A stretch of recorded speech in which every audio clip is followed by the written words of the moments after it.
people are trying to get scrappy and take a lot of previously turned off infrastructure or existing infrastructure, just get creative to soak up, like a sponge, anything that's just low hanging fruit. But I think that's kind of missing the point, which is there is not going to be 40 gigawatts of that.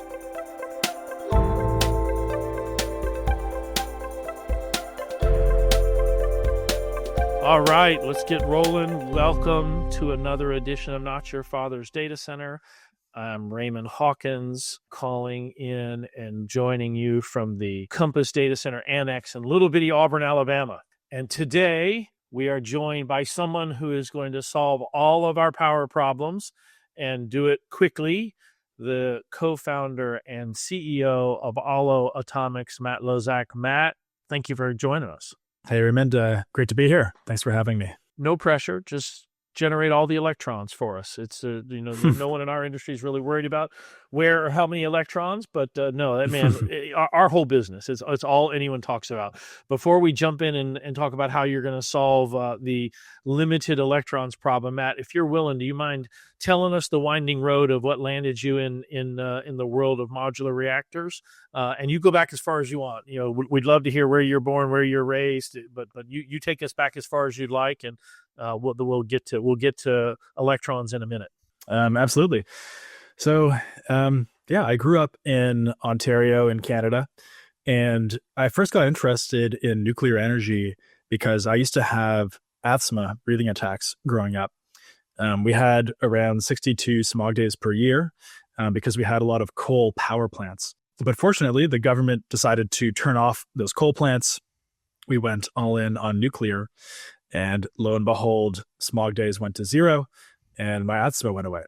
And I thought, my God, this technology is incredible. And so I studied nuclear engineering and physics in university, also kind of got the entrepreneurial itch.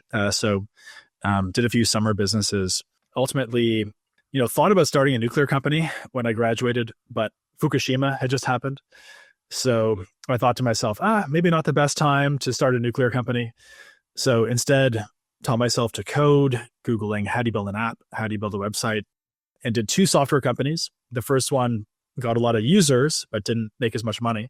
The second one, I thought, has to have a much better business model. So started a HR payroll and benefits software suite in Canada, kind of like Gusto or Rippling for Canada, Okay. if you're familiar with those. I am, sure. So we scaled it to 150 employees, and we processed around $10 billion of payroll with maple syrup money, all the Canadian businesses, and then sold it for low 9 figures. So it was a decent outcome. But yeah, around 2021 or 2022, I started to think maybe now is the right time to start the nuclear company. And it's worth highlighting, it still didn't really seem obvious because we were still shutting down gigawatt scale nuclear plants globally. And I was like, well, what are the odds that a startup can have success if we can't even keep multi-billion-dollar paid-off assets alive? But it felt too meaningful not to do. I think nuclear is the most misunderstood technology that I've ever come across. And so I dove in head first, and the rest has been history. All right, so I'm going to backtrack a little bit for you. So Fukushima is 2011, right? Yeah. So 14 years ago. So how old are you in 2011? I was around 20. Okay. So you're just getting out of school, or you're wrapping up university, and you're thinking, hey, this is what I'd like to do after I finish school. But with the bad press of Fukushima, you decide, no, I'm just going to learn software development. And that was a bit of a detour. Hard to say a 9-figure sales startup is a detour, but you kind of took a 10 year detour in that route. But this deeply personal connection to nuclear, because it sounds like when you say, hey, I had bad asthma, and when the coal plants went away, my asthma went away. This sounds like a very personal connection to, man, this is kind of a good idea. Is that a fair way to say it? Yeah, I think so. And, I always thought nuclear was incredible. It's like, I also used to be interested in magic as a kid. That's part of what drove me to study physics, is because physics is like the closest thing to magic in real life. And nuclear is like literally alchemy. It's crazy. You're turning one element into another element or multiple elements. Yeah. But I didn't think that starting a nuclear company would be possible. I knew I wanted to start something in this space and maybe something with a physical product, but it seemed too audacious at the time. And so I thought, hey, software is a better way to get started, get my legs under me and maybe try to find a way to do this eventually. Gotcha. All right. So you detoured, you did a couple cool software things, you made a little money doing that. And so now you're in your early 30s and you decide, you know what, let's go back to my first love. I still think the magic of nuclear is pretty fascinating. And is this the first? Is Aalo the first attack at that for you? It is, yeah. I did. I'm a pretty methodical person, so I did my diligence, and for 6 months, I was like, okay, I know I want to do nuclear, but let me just make sure. So I went out and I spoke to some people in other spaces like biotech, AI, crypto, robotics, and I went down some rabbit holes there. And I was like, could I see myself doing that, for the rest of my life? But nuclear kind of kept on pulling at my heartstrings. Yeah. It seemed like, keep in mind that this is before data centers were growing at this speed and before nuclear, it still had even more stigma around it in 21, 22. So it really still didn't feel obvious at that time. But sure, I was just like, I have to give this a try. I'm not sure it feels obvious to everybody today, Matt, but I think you and I are going to do something in the next 20 or 30 minutes to change some of that for sure. Yeah. Do you mind giving us 1 minute? So you've got a degree in physics. Your co-founder, what's his background or her background? I don't know. Yeah, so his name is Yasser, and he and I graduated around the same time.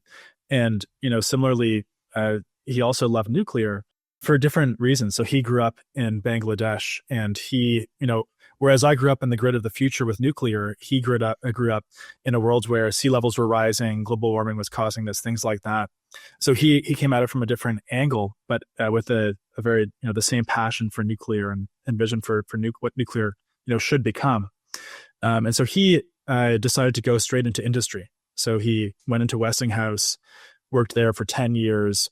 He worked on AP1000 and did R&D, and he worked his way up. He's a gifted engineering leader. And so he ultimately led the Westinghouse eVinci program, which is their microreactor entrant. And then he led the Marvel program, which was a government program at Idaho National Lab, which was the first reactor that the DOE had ever approved for design. So Yasser and some of our earliest employees came from that Marvel program. That was kind of one core tenet of our initial strategy was DOE authorization as this way to get a new technology built faster than might otherwise be possible through the NRC, the traditional regulator in nuclear. Right. Yeah. So maybe I'm steering this in the wrong direction too quickly. So maybe correct me. You said your employees came over from the Marvel program. Do you have end user customers yet, or are we still too early for that? How is the business, for lack of a better word, pre-revenue? Or are you guys off selling stuff already? It's been interesting. There's nuclear companies that have been around for a few months and nuclear companies that have been around for 20 years and everything in between. We're definitely one of the faster moving nuclear companies. So 2 years ago, we were 2 people. Okay. And today we are 100 people. Okay. And we've raised around 140 million. Okay.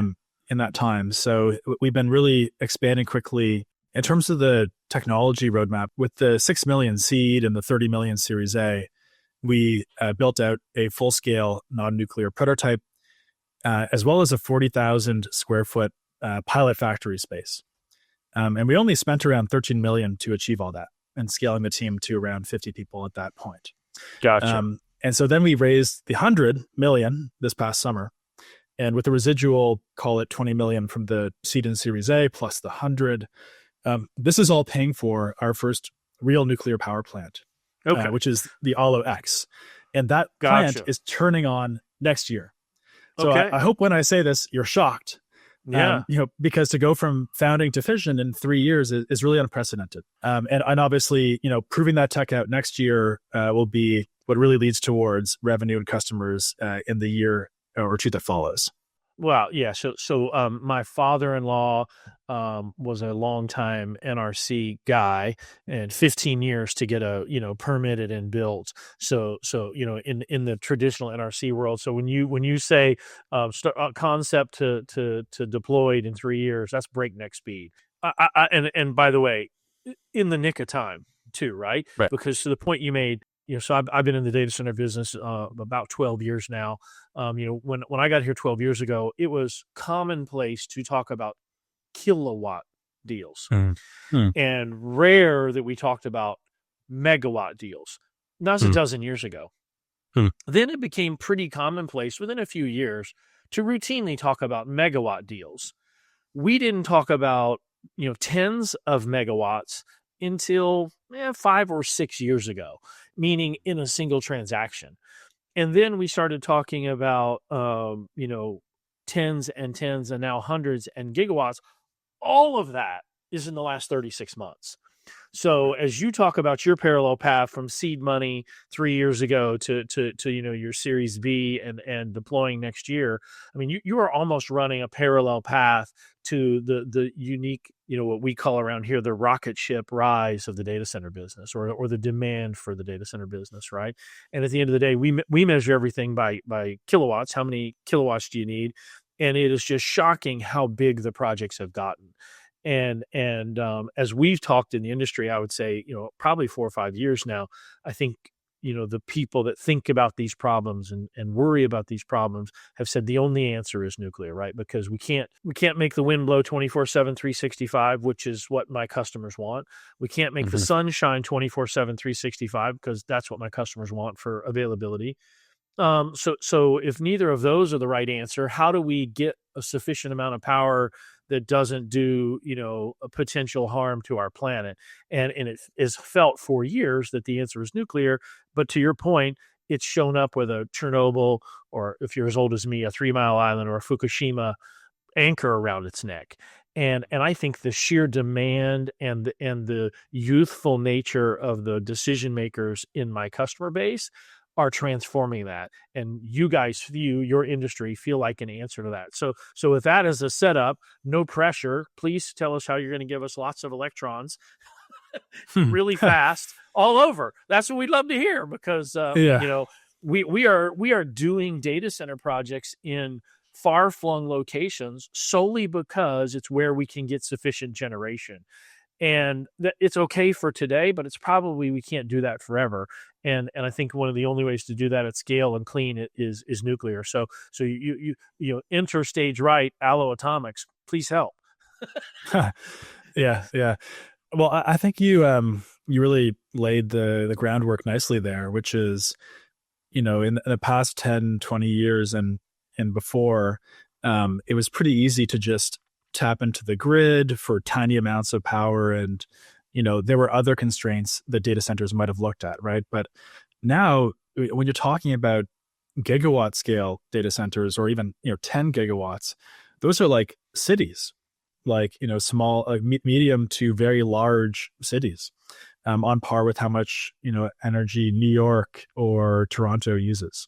So obviously, this demands a new paradigm, because while the grid can supply you on the kilowatt scale very easily, it can't just wave a magic wand and suddenly be offering 1 to 10 gigawatts like that. That requires entirely new generation infrastructure. And I think it's worth laying the land a little bit on the way this is getting solved today.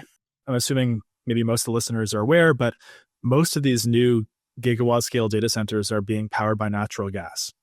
And, there is some pipeline available that's kind of low hanging fruit at the, couple of gigawatt scale.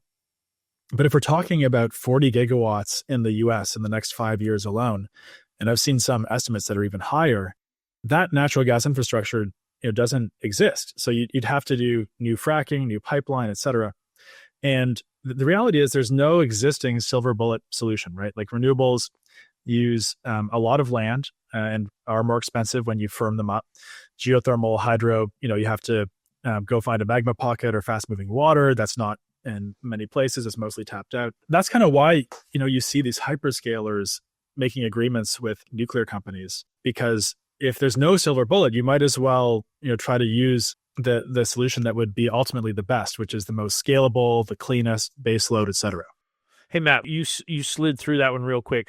Can you talk about one of those deals? I mean, let's take the Susquehanna deal in Pennsylvania. And if you don't know the background of Susquehanna, it's okay. But will you talk through one or two nuclear deals that have been done out there with traditional, and I'm going to say, I don't know if that's the right word, traditional nuclear infrastructure, either mothballed infrastructure or infrastructure that's got some of its capacity offline? Well, there's a bunch, and we can speak to 3 Mile Island getting turned back on. We can speak to Amazon and Talon signing a deal, but I think that we can really summarize it as follows, which is, people are trying to get scrappy and take a lot of previously turned off infrastructure or existing infrastructure, just get creative to soak up, like a sponge, anything that's just low hanging fruit.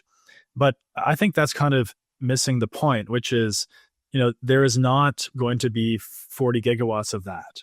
And that's really what I think, Aalo is focused on is how do we kind of go from the low hanging fruit to the next 40 gigs and beyond.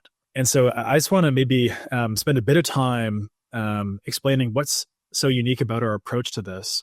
Yeah, and kind of our stance. So I'm going to go ahead and say, Matt, I've not heard the extra modular reactor term till I saw y'all's stuff. So we'd love to hear, SMR gets thrown around in our space pretty regularly. I'd love to hear what's unique about that. So I think it's analogous to, in rocketry, right? People would often think of landing rockets as improving the economics, and no one had done it properly until SpaceX. I think the term SMR is kind of similar in the sense that everyone's familiar with the idea of, make a bunch of modules in a factory, ship it on site. But the reality is nobody's done it properly yet. And this might kind of sound like a BS marketing term, but I actually mean it. So let me explain what I mean by this. If you look at basically all the publicly traded nuclear companies and many of the private ones, they don't have a single centralized factory. Some of the big names you might have heard of are actually fully remote companies. And what they do is they design power plants, and then they send these designs out to dozens of suppliers who each have their own factory.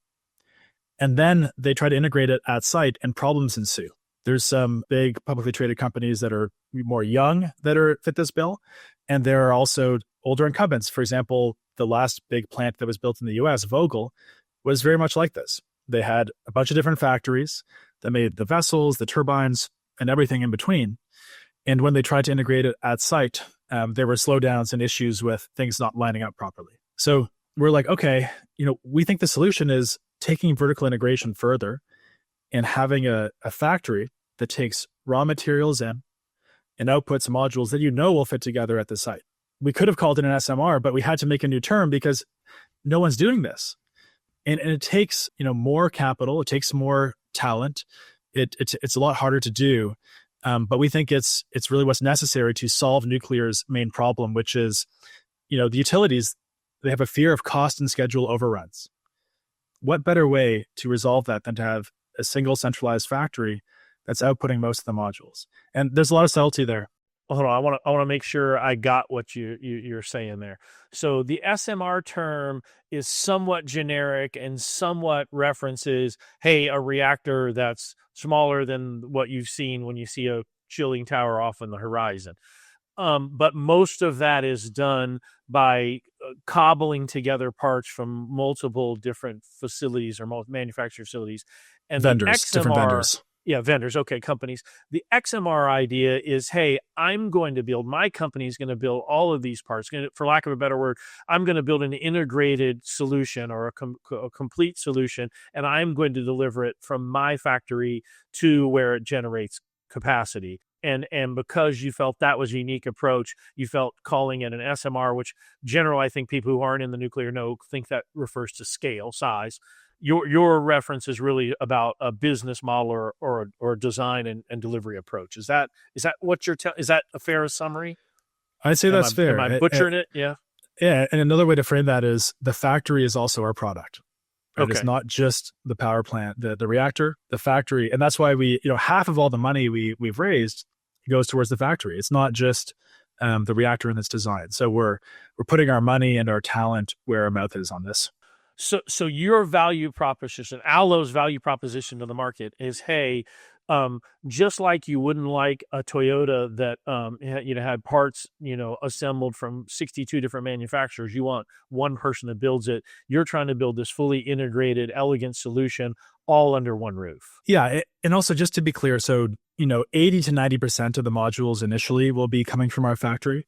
We're still buying the turbine, some heat exchangers, some pumps, and obviously the fuel, but otherwise it's mostly raw materials that we buy, and metal comes into our factory and modules leave our factory. And I'm going to ask a really dorky question that some of our editors may edit out here, Matt, but I'm going to ask it anyway. When I understand the way a grid operates, it operates by the in the US, was it 50 hertz, and we're trying to maintain that balance in the grid. Nuclear turbines doing the same thing, right? It's offering that same sort of grid stability as a regular turbine, right? Yeah.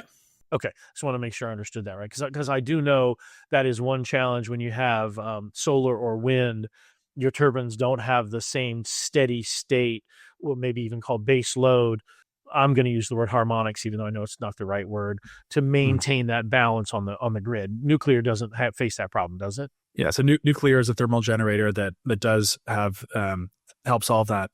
I think maybe another related point to make is, if we're talking about traditional thermal generators, for example, a gigawatt scale nuclear plant, as compared to our approach, let's say you're building a 1 to 10 gigawatt data center. Why not just build a couple gigawatt scale nuclear plants, right? And there's a few reasons that we think our approach will make more sense. So one is, if you look at how data centers are built these days, it's in these kind of 100 to 200 megawatt data center shell buildings that are stamped out multiple times to reach a gigawatt or more. And those shells take less than a year to build and outfit with GPUs. So if it takes you 10 years in a best case to build a nuclear plant, that's just too slow. So, that's why building smaller plants in a factory allows you to go faster and build more incrementally, along with the way data centers get built. And it's kind of more aligned from a time value of money perspective with those data centers. The second big reason is because your gigawatt scale nuclear plant every 2 years goes offline for refueling. So you lose a gigawatt every 2 years, and you need a backup, like a grid backup. That's a big. So Matt, how long does it go off?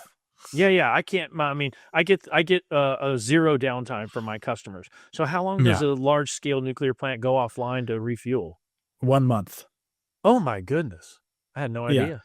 So when you have a fleet of smaller reactors, not too small where the economics sucks, but a little bit smaller, so that you refuel each smaller reactor one by one, and you're never that short of power, maybe 10 to 50 megawatts out of a 1 to 10 gigawatt fleet. So those are the two advantages. Yeah. By the way, I love your idea. Yeah. I mean, you nailed it. This is my business, right? I build buildings and let customers roll GPUs in. That's the business, and your understanding of it is accurate, right? If I have to wait 10 years, I mean, 2/3 of my contract's already over. You're not even a legitimate interest to me. Where do you come down on either being the backup generation or maybe even being a microgrid solution for me, or for me meaning the industry, not me personally or Compass personally? Yeah. Have you guys thought about that? Because at the end of the day, all of my facilities have dual generation. I'm getting a utility feed, and then I'm getting some generation on site. Are you guys thinking of replacing the utility feed? Are you thinking of being are you considering yourselves to be a microgrid, or are you considering yourself to be a backup solution, or all three? And are there pros and cons from your perspective on all three of those approaches? Yeah. So we want to be your primary power. Okay. And the way we see this is, we believe we will be the fastest energy source you can deploy, even including the grid interconnect at this scale. Okay. So the idea is, let's say you're building a 1 to 10 gigawatt data center. You'd be deploying our Aalo Pod products, which are 50 megawatts each electric. Can you give me a footprint? 2.5 acres. Okay, 2.5 acres. All right. and that's everything is going to Yeah, be contained. I'm going to get 50 megs out of a 2.5 acre footprint. that's to the fence boundary. Yeah. Yeah. Okay. Yeah, the idea is you'd be installing this in real time alongside your data center build out. And then you'd have a choice.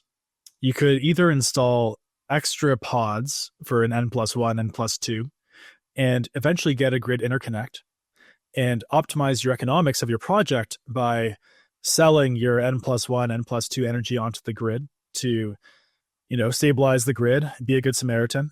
And if you're ever, when you're refueling or doing maintenance, use your N plus one or plus two as your backup. Or you could just install, up to the number of pods you need and then use the grid as the backup when needed. But, there will be options there. But the whole idea is this can be primary power, and it'll be desirable to be, because it'll be much faster and very configurable. I will say this, the one, this sounds good to be true. I want to say the trade-off here is it'll be a little bit more expensive on an LCOE basis as compared to, for example, a gigawatt scale nuclear plant. But we think the customers will pay that premium because they value speed. Right now in the next 5-10 years, we think this will be the fastest, cleanest baseload solution. Yeah. So conceptually, where you're going, I like. Can I keep poking at it for a little bit? Please. So if my gigawatt scale reactor has to go offline for a month to refuel, how long does my 50 megawatt 2.5 acre site have to go off? Is it a single generation, or do you have some redundancy built into the 50 megs? Yeah. So instead of losing 100% of your gigawatt for a month, you would lose 5% or 1% of your fleet for 2 weeks, and then it would be a rolling. So basically, you would just change your nameplate at that point. So hold on, I want to make sure. So you're telling me you have a 50 megawatt pod. So I'm going to do a gigawatt site. I'm going to need 20 of these just to be at N, right? So I'm going to be 20 at N. Does that whole 50 megs come down when I do a fuel regen or a fuel refresh or whatever you guys call it? Do I take all 50 megs down at one time? So for me to run at N, I'd need N plus something to roll my maintenance window or my refuel. I guess it's refueling is the right term, right? Well, here's how the math shakes out. So it'll take a week or two to do refueling on each reactor. So to answer your question directly, you're only losing, so each pod is 5 reactors and 1 turbine. Okay. So do those 5 reactors all have to run to get the turbine to produce its maximum load? No.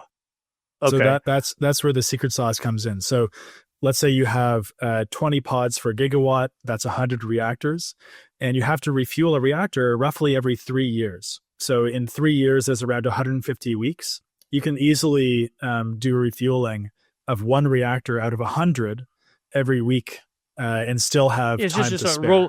A rolling maintenance schedule. You're just going to start on one end and roll to the other. I'm tracking exactly. Yeah, exactly.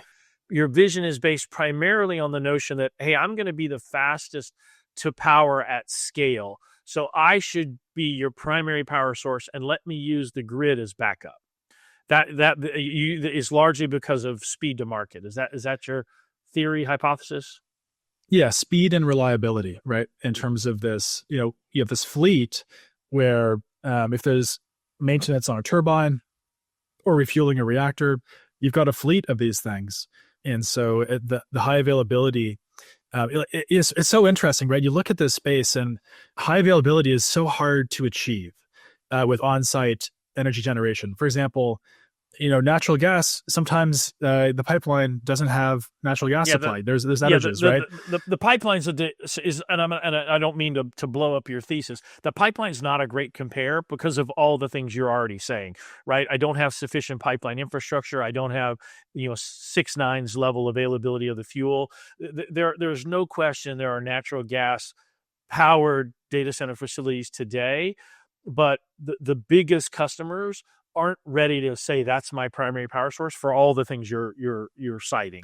Our biggest bottleneck is getting the grid built out to provide, because my customers, so at the high voltage level, they're looking at 6 nines, 7 nines availability. at the high voltage level. So the customers are trying to get as close to that HV line as they can get. Yeah. And are you comfortable with that level of 6 or 7 nines availability? Well, let's just debate this for a second. So, Yeah. I want to make sure I made my point clearly. I think we might be talking past each other a bit there Okay. because what I'm arguing, and tell me if you disagree, is that nuclear will somewhat uniquely be able to be that primary power because of the high degree of predictability of the fleet. And part of this, for example, is you buy the nuclear fuel and then you have it there. You know it's going to work for 3 years. That's very predictable, both on cost and uptime.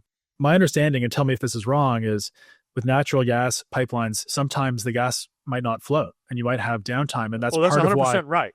Yeah, you're 100% right there. Yeah. Okay. Yeah. Yeah, no, your thesis about why the industry isn't gaga over natural gas is right.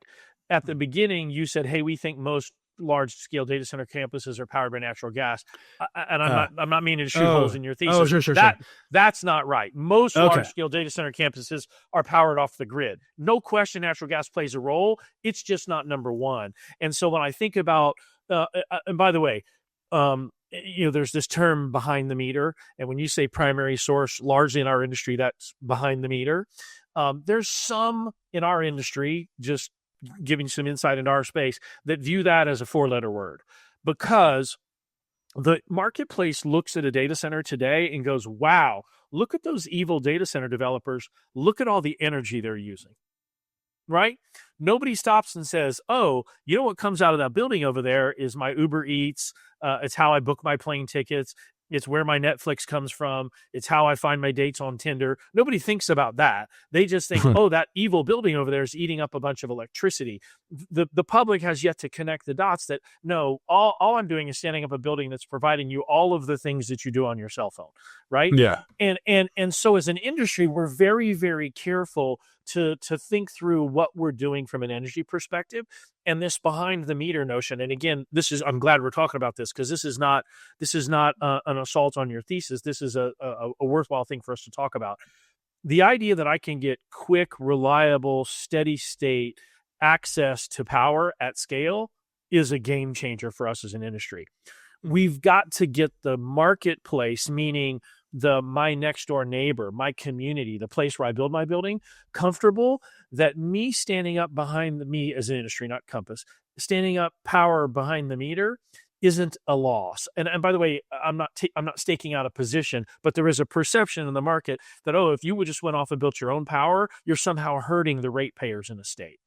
And I just think all of that needs to be talked about. But for your business, your thesis of I'm going to be the fastest to deploy at scale, I think works great. I do think there's got to be some talk from hey, is it going to the grid first and then coming to the data center? That I think is still an open question, and one you guys probably ought to wrestle with. Yeah, no, I totally agree. And I'd love to run a narrative by you. But first of all, just to address your prior point, and I want to clarify, I think you're right. I was kind of more talking to some of the newer gigawatt scale data centers that I've, heard of or visited, for example, what Crusoe is doing in Abilene or the Memphis. What's on the drawing board? Yeah. Both of like, those are good examples. The drawing board says they're going to be nat gas. You're 100% right. Right. And the interesting thing there, and also with a lot of these, like you're saying, and this dovetails into your second point, is the NIMBYism for data centers. And, I had this tweet the other day, which was that, it's the curveball no one saw coming, that nuclear could be the solution to NIMBYism for data centers. Well, exactly right. Yes. Because, I know that water usage isn't as big of a problem as the public is making it out to be for data centers, but we don't require water for cooling our reactor, and we can actually stabilize the grid. So there's a cool opportunity here for us to actually deliver some YIMBYism, some yes in my backyard, because you can stabilize the grid, you can be a good Samaritan, not use water, and give them all those great services on their phones, as you mentioned, that they're so in love with. They're addicted to. We can go ahead and say it, Matt, that they're addicted to. It's interesting. I think what you guys are doing, you, Aalo, and you, the atomic industry, is clearly answering a problem we have, because the demand for electricity is not going away, right? So we're not going to We're not going to wake up tomorrow and go, you know what, we can live with 20% less electrification. So that's not happening. And we've got to figure out a way to do it that doesn't, degrade our quality of life here on the planet. See also your asthma in Ontario, 20 years ago. And then third, which is the piece I think that is right in your wheelhouse, is we got to do it faster. It's got to do it faster because the market is screaming for more power. And, we're doing it at a scale that I think, most people don't comprehend. I mean, you mentioned 10 megawatts as a city. Yeah, I mean, it's tens upon tens of thousands of homes. And it's just hard for people to understand how much is a megawatt of power, how much is a gigawatt of power. We're talking about insane amounts of generation. And the way you're going to get that generation at scale is nuclear is the only answer. So we got to figure it out. We got to figure it out, and we can't wait 15 years. To Agreed. your point. Agreed. So let's get off the phone and please go figure. Can you get back to work, Matt? Please. Yeah. It is. I think. And I certainly don't speak for our customers, but I think lots of. If I could sort of cobble together lots of customer conversations, I think there's lots of my customers that think this is the only answer from a big scale, big picture, long-term answer is that we're going to have to get comfortable with nuclear, and people like you guys doing this fast, doing it smart, doing it at scale is gonna change things. I am interested. We don't need to do it on this podcast. I am interested in understanding, the cost. Your thesis, you made mention. You said, hey, it's going to come at a premium. We think they'll be comfortable with the premium for speed. I think you're right today. But my customers, they generally sign 15 or 20-year leases, and the cost of electricity is in long-standing, ongoing operational costs that they're very sensitive to, right? Because anything that you pay every month for 20 years ends up being a lot of money. And so I don't think you're wrong. I think there's early adopters who will be willing to pay a premium, but I think they're going to force your industry to get grid competitive from a price perspective, right? I think you can charge a premium for a while, but I think you're going to see that long term, as you guys develop a solution and end up being a viable answer, that you're going to have to get to competitive rates with the grid. Yeah, I agree. And I have two or three somewhat disjointed points to make on this topic. Yeah. So maybe bear with me. Or, go disjointed. By the way, I do disjointed really well. So yeah, and feel free to interrupt. But the first point is, I think people in your space probably realize, but it's worth stating clearly. When you do on-site power gen, you are saving half of the cost of delivered electricity because you're minimizing transmission distribution, right? And all the loss along the way for those too. Yeah. Exactly. So that gives us a bit of a cost benefit there. Secondly, I think you're right.